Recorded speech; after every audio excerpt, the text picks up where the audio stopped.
C'est un événement organisé pour promouvoir la démarche qualité au sein des entreprises burkinabè. Simanso est classée meilleure entreprise à la 9e édition du prix de la qualité qui a connu son épilogue ce 10 juillet. Dans quelques instants, vous aurez le palmarès complet de cette compétition. La proposition de report des élections législatives ne passe pas chez tous les acteurs de la classe politique burkinabè. Majorité et opposition rejettent cette proposition que l'Assemblée nationale a faite au président du Faso. Des partis politiques ont déjà mobilisé pour les élections couplées du 22 novembre prochain. Demain, le mouvement du peuple pour le progrès investira son candidat à la présidentielle. Nous en parlerons avec le président du parti au pouvoir. Dans l'actualité également, à quelques jours du début des examens scolaires, les élèves déplacés internes de Touga et de Dédougou reçoivent les encouragements du ministre en charge de l'Éducation nationale. Encouragement également aux encadreurs pour un bon déroulement des épreuves, le point à suivre dans quelques minutes. À l'étranger, la situation est à la fois tendue et confuse au Mali voisin. Ce vendredi, des manifestants ont assiégé la télévision nationale et saccagé l'Assemblée nationale. C'est le résultat d'une énième manifestation contre le pouvoir en place. Mesdames, Messieurs, bonsoir. Merci de nous suivre. Cela dit, l'entreprise de cimenterie Simanso s'arroge le prix diamant de la qualité. Nous sommes à la 30e édition des Journées nationales de la qualité, couplée avec la 9e édition du prix national de la qualité. La cérémonie s'est déroulée cet après-midi en présence du chef de l'État, Bernard Combelem, Sanoua Christine Koulibaly.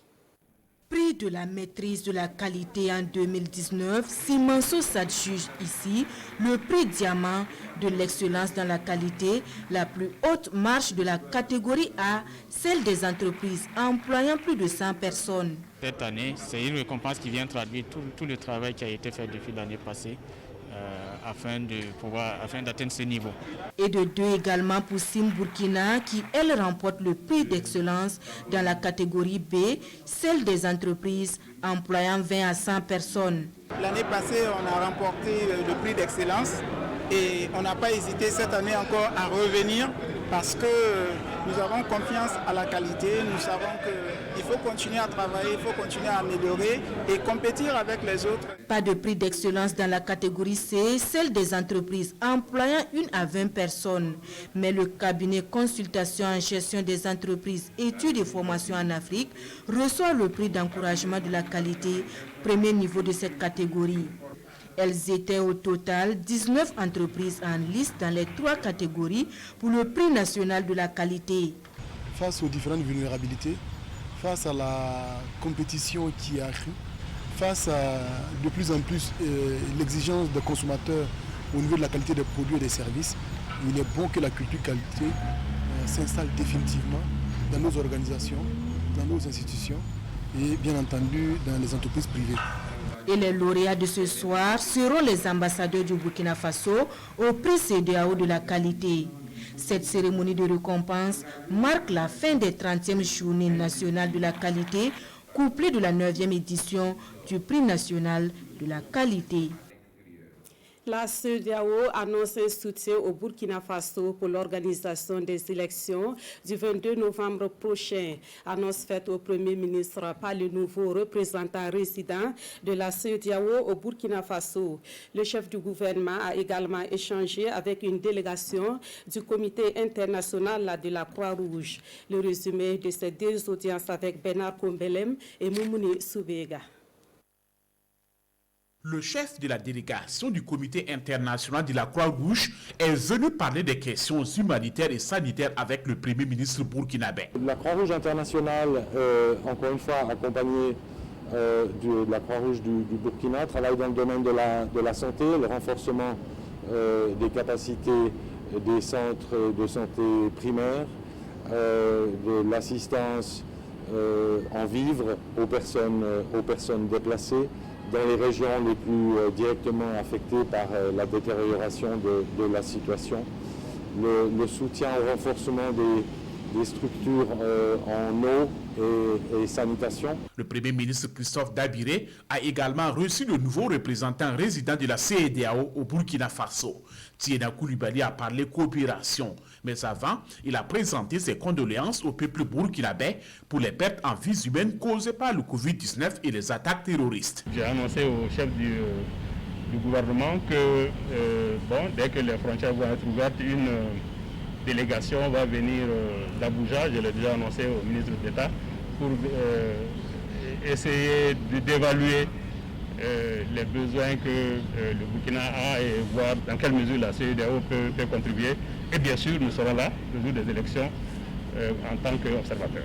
Au sujet de la coopération, Tiena Coulibaly et Christophe Dabiré ont parlé de la vie des institutions clés de la CEDEAO basées au Burkina.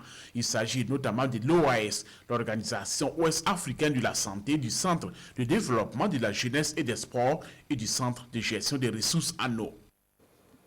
Autre point de l'actualité ce soir, majorité et opposition politique parlent d'une seule et même voix. Il faut tenir les élections législatives à la date prévue. Les deux cas ont tenu une rencontre ce vendredi à propos de la recommandation de l'Assemblée nationale pour un report des législatives. Le compte-rendu de Nongba Kouda et Issaka Nana.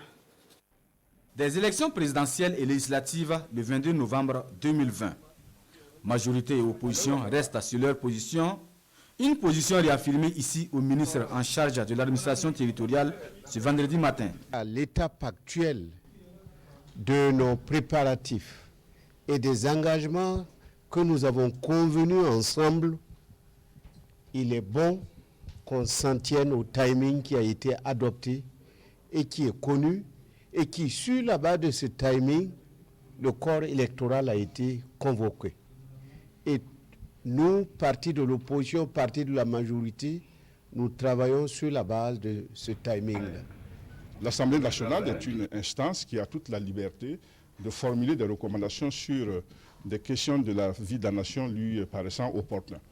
En ayant cela à l'esprit et en ayant examiné d'un commun ensemble le document donc, qui nous a été remis, nous sommes arrivés à la conclusion commune des deux composants du dialogue politique qu'il était plus urgent et facile et approprié de nous en tenir aux conclusions du dialogue politique sur la même question, à savoir le maintien à une date unique, donc le couplage des élections donc, législatives donc, et présidentielles. Cette rencontre fait suite à une audience accordée par le chef de l'État hier jeudi aux membres du cadre de dialogue politique national aux fins d'examiner le rapport à lui soumis par l'Assemblée nationale et qui recommande le découplage des élections du 22 novembre 2020 et le report des législatives. Pas question donc, selon l'opposition et la majorité, le cap des élections couplées le 22 novembre 2020 doit être maintenu. Cette position commune sera réaffirmée au président du Faso qui va à nouveau le recevoir dans les jours à venir. Et c'est dans ce contexte que le parti au pouvoir tient un congrès demain samedi, un congrès consacré à l'investiture du candidat du mouvement du peuple pour le progrès à l'élection présidentielle du 22 novembre prochain. Nous en parlons avec le président du MPP, M. Simon Compaoré. Bonsoir. Bonsoir. Alors, avant de parler du congrès de demain, on a entendu le cadre de dialogue politique qui a réaffirmé sa position donc en faveur des élections couplées le 22 novembre prochain. Pour vous, est-ce à dire que le débat concernant un probable report de ces élections souhaitées par l'Assemblée nationale, pour vous, est-ce que le débat est définitivement clos? Non, écoutez, le président du Faso, son Excellence Rochmark Christian Kaboré, nous a fait l'amitié de nous recevoir hier, comme cela a été dit. Le CFOP et l'APMP, représentés par le président Zéphirin Diabré et moi-même, et il nous a remis des copies du document que l'Assemblée lui a transmis, et il nous a demandé d'étudier ces documents et de lui faire retour de nos sentiments. Et c'est ce qui a amené le processus qui a été décrit tout à l'heure dans l'interview et qui nous a amené à convenir ensemble, opposition-majorité, qu'il est bon de s'en tenir aux conclusions du dialogue politique qui recommandait fortement qu'il se tienne des élections couplées, présidentielles et législatives. Et le président nous a bien entendus et a fait en sorte que lors de la délibération d'un des conseils de ministres, il ait été décidé d'acter ce que nous avons convenu ensemble, à savoir organiser la présidentielle et les législatives le 22 novembre prochain, Dieu voulant. Et donc nous avons simplement estimé qu'au regard de la situation et des engagements que nous avons pris, qu'il était plus sage de s'en tenir à cette date qui va voir et les présidentielles et les législatives être organisées dans l'intérêt bien compris des populations du Burkina Faso. Alors, parlons de l'activité de demain. Le congrès que votre parti organise, déjà où en êtes-vous dans les préparatifs de cette investiture au Palais des Sports? Nous sommes quasiment fin prêts. Nous sommes en train de recevoir les délégations qui viennent de Côte d'Ivoire, du Mali, du Niger, du Togo, du Bénin et d'ailleurs. Et demain, ça sera un grand jour pour notre parti. Et je profite, écoutez, vous donner rendez-vous demain au Palais des Sports, parce qu'au cours donc, de cette grande rencontre qui va mobiliser du monde, nous aurons à faire le point, exercer le devoir de redevabilité qui va consister à faire le bilan de la mise en œuvre du programme présidentiel. Et nous allons terminer, bien sûr, par l'installation de notre candidat, le choix d'abord de notre candidat et son investiture officielle pour représenter l'EMPP à cette grande bataille que vont se livrer les différents candidats à l'élection présidentielle le 22 novembre prochain. Vous parlez de choix de votre candidat, du candidat du MPP, mais véritablement, quel est l'intérêt d'une telle cérémonie quand on sait que depuis pratiquement 2 ans, Roch-Marc Christian Kaboré avait annoncé qu'il serait candidat? Non, dans la vie des partis, c'est comme ça que les choses se passent.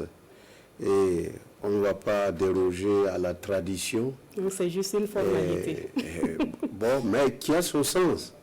Parce que ça va être l'occasion pour nos camarades qui sont à des milliers de kilomètres d'ici d'être avec nous, de faire cette union d'esprit avec nous et officiellement devant les populations du Burkina et devant la face du monde, nous allons dire voilà celui-là à qui nous avons placé notre confiance pour être dans l'arène de la bataille que va se livrer les candidats à l'élection présidentielle le 22 novembre prochain. Alors, Monsieur le Président du MPP, cela se tient donc, le Congrès se tient dans un contexte assez difficile au Burkina Faso, marqué par l'insécurité, la crise sociale, crise sanitaire et même des problèmes de gestion qui défraient la chronique.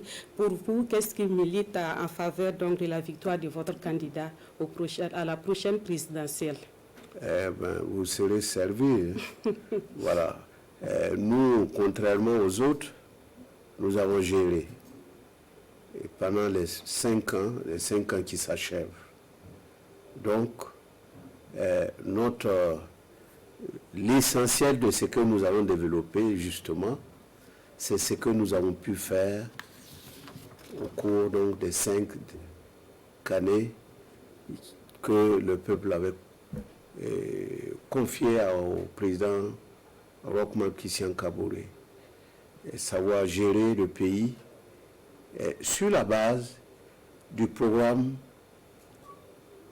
qu'il a concocté avec le peuple et le peuple qui a donné son accord. Donc nous avons agi pendant les 5 ans, nous avons des résultats Et c'est sur la base de nos résultats que nous allons battre campagne. Nous allons montrer que notre candidat est encore capable de faire des prouesses et de poser des actes positifs au bénéfice des populations des villes et des campagnes. Merci beaucoup, M. Simon Compaoré, d'être passé donc parler du congrès que le MPP organise demain pour investir son candidat à la présidentielle du 22 novembre prochain. Et nous parlons toujours de politique dans ce journal avec cet accord qui vient d'être signé entre l'Alliance des jeunes pour l'indépendance et la République et le Front des forces sociales. Les deux partis veulent mutualiser leurs forces en vue d'obtenir de bons résultats lors des élections de novembre prochain. Kwale Nebié et Amadou Marcel Tou. Faire la politique autrement, c'est le sens que l'Alliance des jeunes pour l'indépendance et la République et le Front des forces spéciales donne à cette signature de convention. Une collaboration qui voit le jour après plusieurs tentatives. Et ce rapprochement se veut une mutualisation des forces des deux mouvements sur le terrain. Le sens que nous donnons à cette alliance, c'est faire la politique autrement. Pour nous, aujourd'hui, le plus important, c'est d'unir nos forces. Parce que l'étape des partis, je dirais, individuels, solitaires, qui engrange des résultats médiocres, nous interpelle. C'est une collaboration qui va être très concrète en termes d'action. Dans le protocole, il est clair que toutes les zones où le FFS a une certaine prédominance, ce sont des zones où les forces de l'AGI vont renforcer donc les positions des FFS pour qu'à la fin la coalition puisse avoir des résultats.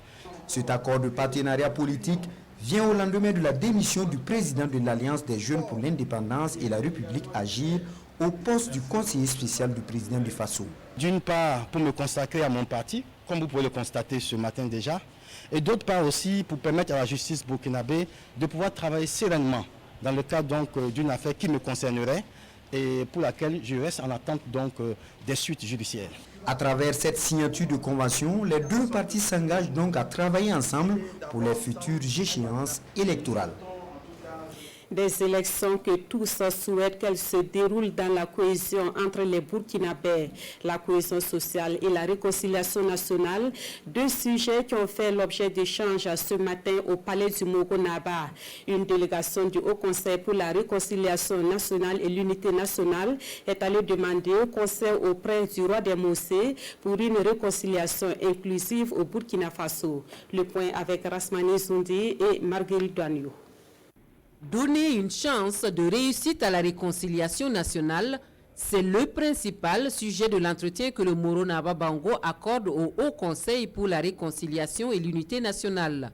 Le H-Kroun venu faire le point d'étape du processus qu'il a entamé dans ce sens et solliciter des conseils pour cette réconciliation, devenue plus qu'une nécessité, une obligation au Burkina Faso. Nous avons donc échangé aussi autour de l'inclusivité, ce qu'elle signifie, comment nous devrions l'aborder, de manière à ce que nous soyons sûrs que personne n'a été laissé sur le bord de la route pendant que les consultations, pendant que toutes les rencontres qui vont parler de questions d'ordre national se passent. Nous devrions nous assurer que tout le monde est à bord. Les responsables de l'institution chargée de travailler à la réconciliation des Burkinabés disent être venus s'abreuver à la source de la sagesse du chef coutumier et cela en vue de trouver la meilleure formule pour l'unité nationale. Pour nous assurer de cette inclusivité, elle est déjà même tracée dans les us et coutumes ici du palais. Les conseils que nous avons pu entendre Sa Majesté nous donner nous confortent parce que c'est le chemin, c'est vraiment autour de ces questions que nous devrions aborder la question ensemble. La cohésion nationale mise à mal au Burkina Faso pour diverses raisons. Une jeunesse en manque de repères et qui constitue une proie facile pour bien de mots sont autant de sujets abordés au cours des échanges. Le H-Kroun envisage une série de rencontres avec les différentes couches sociopolitiques pour le même exercice. Bientôt, de nouveaux locaux au profit de la police de Guiba dans les zones d'Ouégo. Les travaux ont été lancés hier pour un délai d'exécution de 5 mois. La construction du nouveau siège de la police de Guiba est une initiative des engagements nationaux. Nous suivons le lancement des travaux dans ce reportage de Issaka Fando et Maxime Zongo. Voilà ce qui tenait lieu d'abri pour les policiers du district de Guiba. Un local loin d'offrir des commodités nécessaires à une bonne exécution de leur mission. Sur requête de la population, l'État, à travers les engagements nationaux, a décidé de changer la situation. Ce n'était pas toujours de gaieté de cœur que les policiers qui officiaient étaient là-bas. Et donc le chef de l'État a donné des instructions au secrétariat permanent des engagements nationaux et des programmes d'urgence de réaliser rapidement ce commissariat de district de Guiba pour permettre de mettre les policiers dans de bonnes dispositions de travail. Un bâtiment principal, un violon, un bloc de latrine, un poste de police, un mur de clôture et bien d'autres commodités. Voilà quelle sera la physionomie du commissariat de Guiba dans 5 mois. Coût de l'infrastructure, 170 millions de francs CFA. L'État était très vétuste et très préoccupant. Mais avec ce joyau qui s'érige bientôt, en tout cas c'est la joie totale. Après Guiba, les responsables des engagements nationaux se sont déportés à Béré, toujours dans le Zunuyugo, pour la visite d'infrastructures témoins de postes d'eau autonomes. Si on y installe un poste d'eau autonome, ça réduit le temps que les ménages vont faire donc à la fontaine pour puiser l'eau. Et nous avons donc trouvé la formule donc, dans le cadre de ce projet pour réaliser des postes d'eau autonomes à moindre coût. À moindre coût, de telle sorte que nous ayons un grand nombre de postes d'eau. C'est un projet de réalisation d'une vingtaine d'infrastructures à travers le pays. D'un coût de 18 millions de francs CFA l'unité, celle de Béré constitue un poste témoin. Et cette phase pilote est appelée à être généralisée. Un peu plus loin de Guiba, à Pau, dans le Naouri, la compagnie de gendarmerie a démantelé un réseau de malfrats. La spécialité de ce réseau, des vols à main armée et le cambriolage à des lieux de commerce. Ils sont plus de 20 personnes qui composent ce réseau et que la gendarmerie de Pau a présenté hier à la presse. Le compte-rendu de Nongba Kouda et Sébastien Zongo.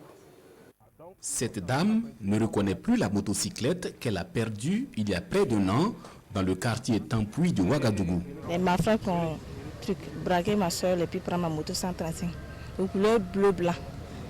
Mais aujourd'hui, ma moto là, de toute façon c'est là.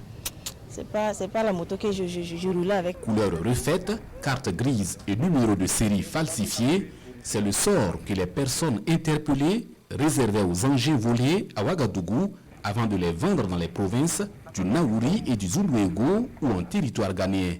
Le réseau s'était aussi spécialisé dans le cambriolage de boutiques et de magasins. Ces malfrats à l'aide des armes automatiques, armes blanches, boules, machettes, gourdins, opéraient surtout dans les villes de Ouagadougou et sur le corridor de la route nationale numéro 5. L'enquête enclenchée par une information anonyme donne des résultats en une dizaine de jours. 23 personnes interpellées, 26 engins à 2 roues, 3 tricycles, une voiture et d'autres matériels saisis. Nous demandons surtout à la gente féminine de faire beaucoup attention avec les motos de luxe, surtout à Ouagadougou, et éviter les déplacements inutiles, surtout nocturnes, et éviter de progresser seul. Nous savions qu'il y a des gens qui partent danser, à 2h, 3h du matin, elles prennent la route seule. Ce n'est pas intéressant. Même les hommes ne sont pas épargnés. Autre conseil du lieutenant Drabo, en cas de perte de biens, faire une déclaration à la police ou à la gendarmerie et surtout dénoncer de façon anonyme tout cas suspect en appelant gratuitement le 16 pour la gendarmerie, le 17 la police et le 1010 le Centre national de veille et d'alerte. Autre titre de l'actualité dans ce 20, l'Office national de l'eau et de l'assainissement fait la une de l'actualité ces derniers temps pour des raisons de dysfonctionnement. Face aux inquiétudes et incompréhensions des clients, la Ligue des consommateurs est allée à la rencontre des responsables de l'ONEA. L'ONEA qui reconnaît des failles liées à la facturation et s'engage une fois de plus à les corriger. Le point des échanges avec Salifou Belem et Draman Guéné. L'ONEA est en opération de réparation de ces erreurs. Les premières factures post-gratuité sont très salées l'Office national de l'eau et de l'assainissement parle d'erreur de frappe. À cette rencontre bipartite, la Ligue des consommateurs veut comprendre le nouveau système de facturation. On a eu une première rencontre, mais suite à ce qui s'est passé par rapport au montant élevé des factures enregistrées, nous avons jugé nécessaire de lever une fois de plus les rencontrer pour échanger. C'est une première phase. Nous rencontrons ceux qui sont dans la zone de Ouagadougou. Le président de la Ligue des consommateurs est là. Une deuxième phase aura lieu le 17G au niveau de Bobo pour ceux qui sont dans la zone de Bobo. La Ligue des consommateurs dit prendre les choses en main dès la distribution des premières factures. Aujourd'hui, l'ONIA reconnaît ses erreurs et la Ligue des consommateurs appelle au calme. Toutes les factures de mai et avril-mai sont annulées. Elles sont annulées, donc il n'y a pas de panique, parce que nous avons vu des gens qui avaient des paiements de 23 000 par mois et qui se retrouvent pratiquement avec des factures de 700 000. C'est difficile à comprendre, donc que tout ce monde se rassure que c'est annulé. Maintenant, par la suite, ils vont reprendre les facturations et ils vont revenir aux consommateurs. À cette rencontre, il sera aussi question de la qualité de l'eau qui coule dans les robinets. Dori en a fait les frais ces derniers jours, mais la solution est trouvée selon les deux parties.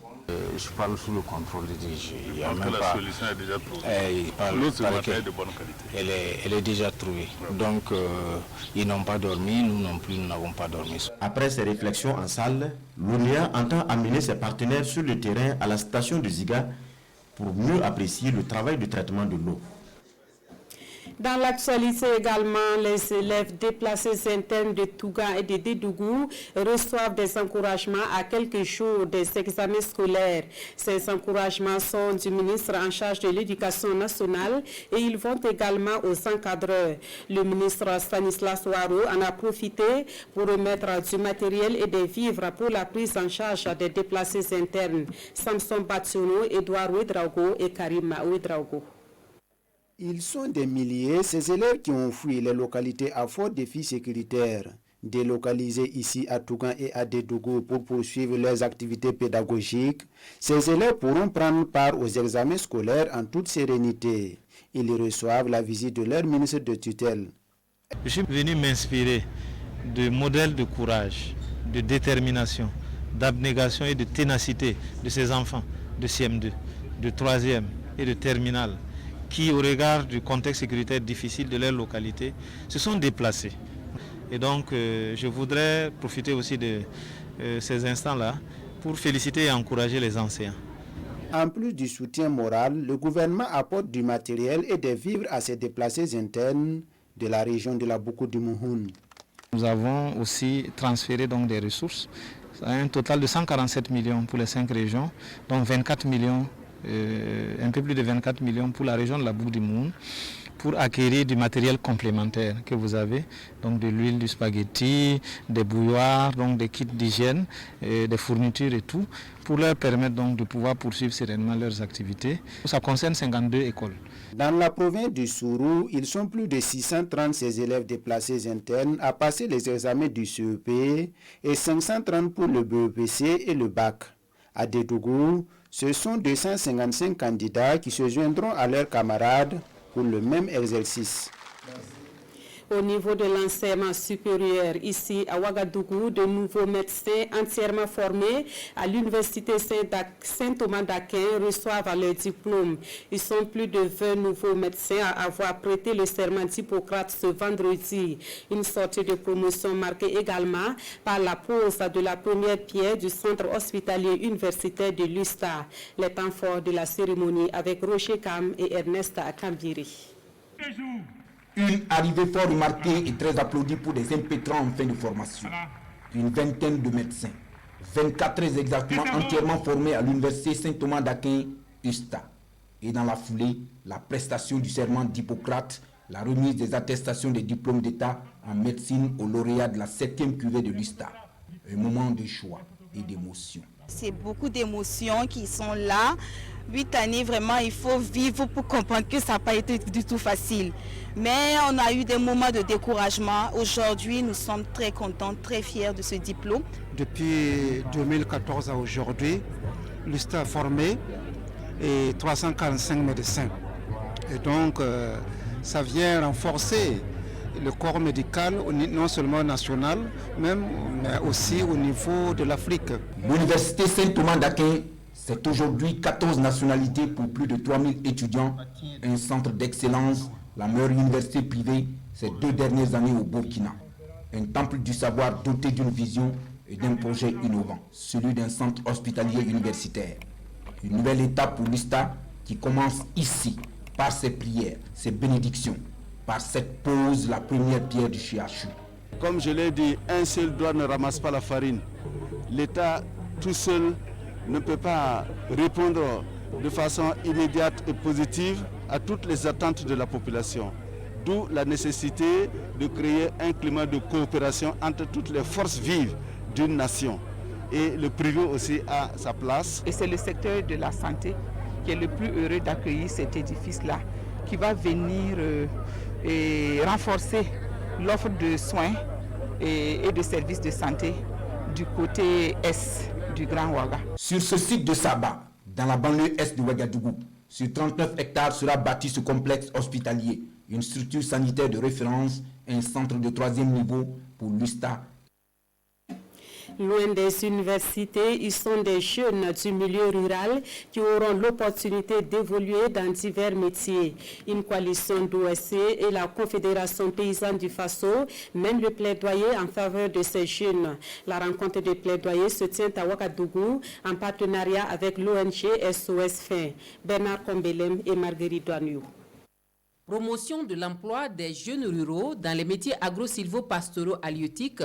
Le sujet réunit la Confédération paysanne du Faso avec pour objectif d'assurer la relève par l'emploi des jeunes ruraux. Depuis des années, nous avons l'ambition de mettre en place ces jeunes ruraux qui vont reprendre la place des organisations paysannes. Parce que hier, c'était nous, mais aujourd'hui, il faut qu'on retrouve des jeunes qui vont se situer, être des professionnels pour reprendre la Confédération paysanne. La CPF bénéficie de l'appui technique et financier de l'ONG SOS Fin dans cette réflexion. C'est une initiative que nous co-construisons ensemble pour repenser, faire évoluer les réflexions sur la question de l'employabilité des jeunes ruraux au Burkina. Les jeunes ruraux qui sont l'avenir de la Confédération paysanne du Faso, les représentants des différentes organisations entendent plaider pour assurer cette relève. Un mot de littérature dans cette édition et nous découvrons la nouvelle œuvre littéraire de Abraham Abassagé. Jusque-là connu comme artiste, musicien, compositeur, il vient de sortir un roman intitulé Tiebélé. L'œuvre présente l'architecture et l'histoire du village natal de l'auteur. Nous suivons la cérémonie de dédicace avec Césaire Carrefour et Amandine Lalsaga. La vie dans mon village est très agréable car Tiebélé est exceptionnellement beau. C'est l'une des phrases introductives du roman Tiebélé de l'auteur Abraham Abassagé. Tiebélé, un récit de témoignage sur les valeurs culturelles du peuple Kassena dans le Naouri. Le film, une part imaginaire et de la tragédie. À travers cette œuvre, l'auteur veut d'abord faire connaître Tiebélé, le Tiebélé physique et la culture Kassena Nankana, qui est un pan de la culture burkinabé. Entre architecture du village Kassena aux valeurs culturelles, en passant par le mode de vie des populations, l'auteur présente son village natal et souhaite que l'œuvre inspire et soit un coup de pouce pour la reconnaissance de Tiebélé comme patrimoine mondial de l'UNESCO. Dès lors qu'il a compté Tiebélé, et il a donné une autre dimension déjà au combat que nous menons pour inscrire Tiebélé. Et aujourd'hui, on parlera de Tiebélé sous un autre angle. Je crois que ça contribuera à bétonner le dossier devant la commission de classement du patrimoine de l'UNESCO. Avec ce roman, c'est une nouvelle casquette que l'artiste musicien, compositeur Abraham Abassagé porte. Tiebélé, une œuvre littéraire de 210 pages avec 16 chapitres racontés sous forme de film. Et pour terminer ce journal, cette brève en actualité donc au Mali voisin, ce qui devrait être un rassemblement de plus contre le pouvoir en place est soldé ce vendredi par le saccage de l'Assemblée nationale. Les manifestants ont également pris d'assaut la télévision nationale malienne et les programmes ont été interrompus. En dehors de Bamako, les manifestations ont dégénéré dans d'autres villes du pays. Depuis quelques semaines, des opposants et manifestants réunis au sein du mouvement du 5 juin et répondant à l'appel de l'imam Mahmoud Diko réclament le départ du président Ibrahim Boubacar Keïta, la dissolution de l'Assemblée nationale et de la Cour constitutionnelle. Et c'est la fin de ce 20h. Merci à vous qui l'avez suivi. L'information vous revient à 23h dans une présentation de Mounira Kéré. Merci de votre fidélité à la RTB.